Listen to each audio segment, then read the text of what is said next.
Zeb, so what's going on with Robobot? I enjoyed the idea that we had a Jewish robot on TV.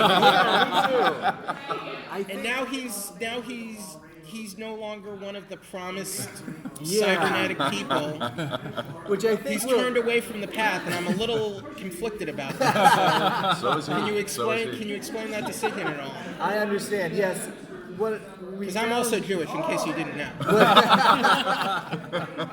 We were having fun with him taking on these new personalities every week, and then also, I'll just be frank, the word Jewbot doesn't really roll off the tongue. You kind of, we were saying it during big board meetings before we would shoot the day, and I was like, I don't understand what you're talking about. It's starting to offend me a little bit. I was not offended. No, and I think, and it was Matt's idea. To make him Jewish? To make him Jewish. No, to make him I'm Jewish too. And I wasn't offended either. Yeah, come on.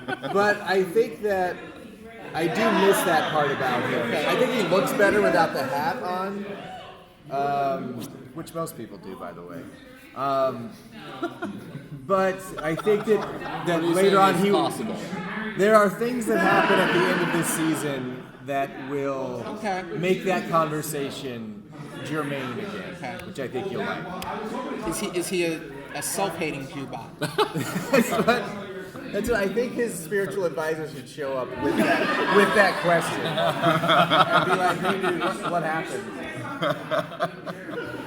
So I had asked the talent before, but you're coming into the third season, so how have you refined as far as the production side of it? I mean, do you have everything down as far as, getting your episodes out on time, or as far as animating? Yeah, we definitely have perfected the process. Well, perfection is a strong word. We've honed the process. It's to the better point than it's ever been. Yeah. From art direction to animation to, literally everything. We've hit a point in the process now where everyone internally feels very happy about the show and very proud of it. Yeah.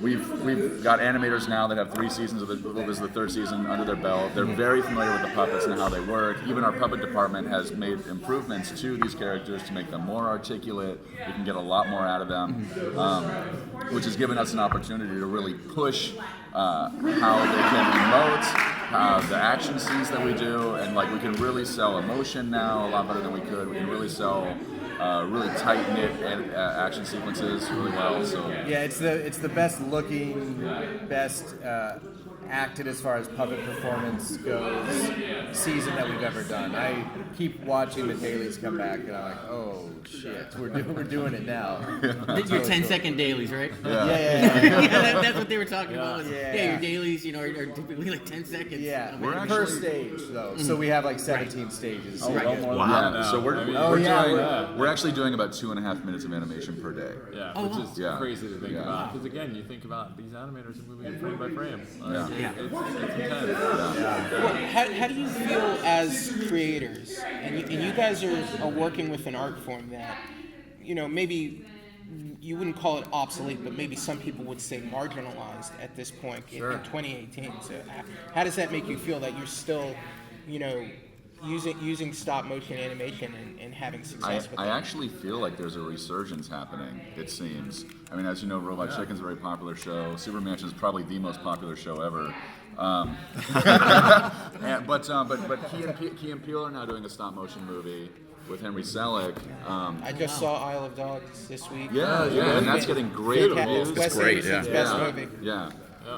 So I probably wouldn't say it feels obsolete. I feel like stop motion is sort of having a little bit of a renaissance I think right it now. goes in waves, which I think is interesting. There are times when there are 6 or 7 or 8 of things. I think the thing that makes it a little bit trickier is there's only a limited amount of people who do it. Right. And I think that's the main thing is there's a certain amount of talent base that exists to be able to pull something like this off, and it's a matter of finding those people to put all this together. And I would actually agree with you that it is practically obsolete. But for me, that makes it exciting because not so many people are doing it. Right. So we actually have the opportunity to maybe do something no one's ever done Well, before. I guess that's what I like is that you guys are doing it and you're consistently doing it. Yeah, and we're That's what trying I to push ourselves to do things that no one's done. Like Nick is trying to do, the stuff he's doing with the moving camera during the action scenes are all things. There hasn't been a lot of stop motion action, especially. Of all the stop motion, that's got to be such a small portion of it. So it's so fun to take the people that are into it, who are very into it, and let them try to push the format forward. But also with superheroes in like a serialized story. So there's a lot of, I feel, first for stop motion that we get to do. Yeah, it's also another big selling point for me personally. Like I've come from a world of CG and 2D animation before, working with Stupid Buddy, and there the current model is you do your animatics and you send all animation overseas, and you hope that what you get back is good. Whereas this show, we get to keep all the animators are internal. They're all here. Not outsourced. It's not outsourced at all. It's not outsourced. Everyone's internal, and everyone working there loves the show. They get the jokes, because that's also another big thing. The culture difference. If you send a show overseas, they don't understand the comedy a lot, right? Because American humor is very different from humor in the rest of the world. Yeah. So we get better performances and just a better show in general by having We're all everyone. together. We're all Exactly. hanging out and hanging out at lunch. I'm blown away that voice for Dr. Diviso is Chris Pine. Pine. It's insane, isn't it? What did you guys think when you heard like that voice coming out? I was That's a big furious. conversation for us. Yeah. I was furious. 'Cause he and has was so everything. He literally has everything. Like, he should not be that good. He should have come in, like, kind of stuttered around, and you could tell it was him. Yeah.